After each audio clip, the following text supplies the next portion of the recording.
So one of Trump's justifications for the trade war is the trade deficit, where China has a $1 trillion trade deficit overall and isn't buying many products from the United States. But here's the reality. China wants to buy products from the US. They want to buy American semiconductors from companies like Nvidia, Qualcomm, or Texas Instruments. But the United States bans these companies from selling to China. You know, before the trade war, Chinese were buying about $300 billion worth of semiconductor chips from the United States. Qualcomm generated 66% of their global revenue in China. Texas Instruments generated 44% of their global revenue in China. So Chinese companies want to buy American technology, but the problem is America puts on bans or export controls. And so one of the biggest losers of the trade war is Jensen Huang, the founder of Nvidia. Nvidia, one of their biggest markets, one of their second largest growth driver in the world, was actually mainland China, as companies from DeepSeek to Alibaba to Tencent wanted to buy Nvidia's high-end chips used for artificial intelligence power generation. Now, last year, Nvidia already created a special chip to be exported to China that was a workaround from the original export controls slapped on China and Nvidia from the Biden regime. But Trump just banned these chips. And the day he banned the chips, less than 2 hours later, Jensen Huang landed in Beijing. And I think it's really important that we talk about how Jensen looked to the Chinese. First of all, he wore a suit and tie rather than his trademark leather coat. This was taken as a symbol of respect, not just to the Chinese people, but also to the CPC and the senior government leaders like He Lifeng that he met, the vice premier. He was showing respect to the Chinese people. But most importantly, not just in his dress, Jensen Huang said, "We are committed to the Chinese market and we want to continue to grow because it's an important growth driver for us." You know, Jensen Huang, just like Tim Cook, the CEO of Apple, has been very publicly stated that they want to continue to do business with China, that they don't see this as the national security threat for the United States that a lot of people, you know, xenophobes in DC are talking about. But here's the thing. Unfortunately for Jensen, I think you're not going to see an end of the export controls anytime soon. And China might not be as good a market from a profitability standpoint for Nvidia going forward as it should be, as xenophobia, as hysterics, as exaggerated national security threats, you know, sort of ripple through DC, both among Republicans and Democrats alike. And that's why I have a book called The Split, in a book that I just wrote and came out a few months ago.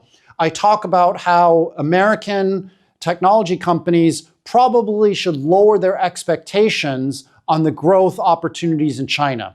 The reality is that Chinese companies, even if they want to buy American technology, are too scared to buy American technology because they're scared maybe a year from now or 2 years from now, the United States is going to slap more export controls or going to slap other policies like not allowing them to service older products and older chips. And thus they're worried that their semiconductors will be unusable or will become bricks. To do that, as I wrote in The Split, China is focused on building up indigenous innovation. And so the Chinese government has spent hundreds of billions of dollars in consortium with private Chinese companies in building up a semiconductor sector. That's why you see, you know, Huawei, which once was one of Nvidia's biggest clients, has now emerged as one of Nvidia's biggest competitors. And that's actually said by Jensen Huang and Nvidia itself in their annual report, where they say Huawei is now one of our major competitors. So what's happened is Nvidia and other American companies like Intel are going to get hurt by these export controls. So it's shooting America in the foot yet again by both Biden and Trump regimes. You know, Intel was once one of the dominant semiconductor companies in the world, and 1% of their global revenue alone was sold to Huawei in 2016. But after export controls, Intel could no longer sell their chips and other technology to China. And that's why Intel just fired their CEO, Pat Gelsinger, and replaced him with Lip Bhutan, a new CEO. Now, part of Intel's problems, is due to poor strategy, poor execution on foundries, but a understated but very important problem was that they lost revenue because they couldn't sell to Chinese competitors. I think it was great that Jensen Huang, despite all of the xenophobia and fear-mongering in the United States, had the courage, had the bravery to come to China and say, China's an important market for us. And what's also very important is Jensen is ethnically Chinese. And so that's showing even with mainland China and Taiwan tensions, somebody like Jensen Huang can say, let's be pragmatic, let's figure out how we can work together and benefit both the peoples of the United States and the peoples of China. I've taken a very critical view today in talking about American foreign policy. But we have to remember, I am American. I'm a red-blooded American. I love the United States. I want to see America thrive. I might, want to go into public service and run for senator, or my dream job is to be Secretary of State. So I think Trump should call me when he finally fires Marco Rubio.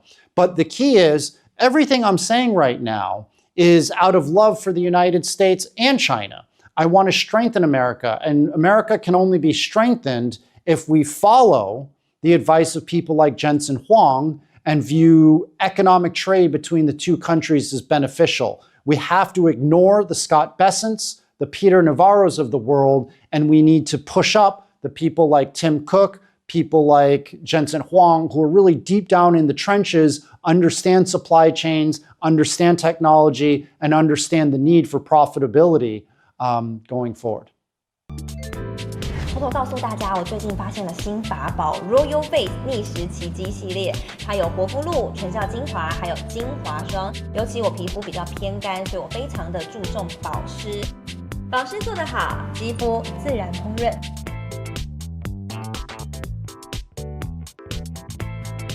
提亮肤色更年轻，抚平皱纹超有感，而且气色变好。用心保养，每天都更美一点。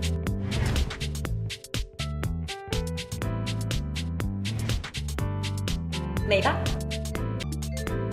偷偷告诉大家，我最近发现了新法宝 Royal Face 逆时奇迹系列，它有活肤露、全效精华，还有精华霜。尤其我皮肤比较偏干，所以我非常的注重保湿。保湿做得好，肌肤自然烹饪。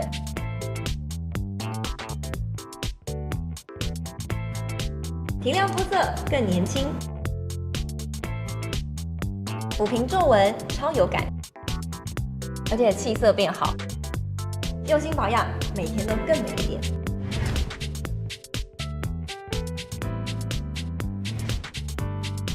美吧！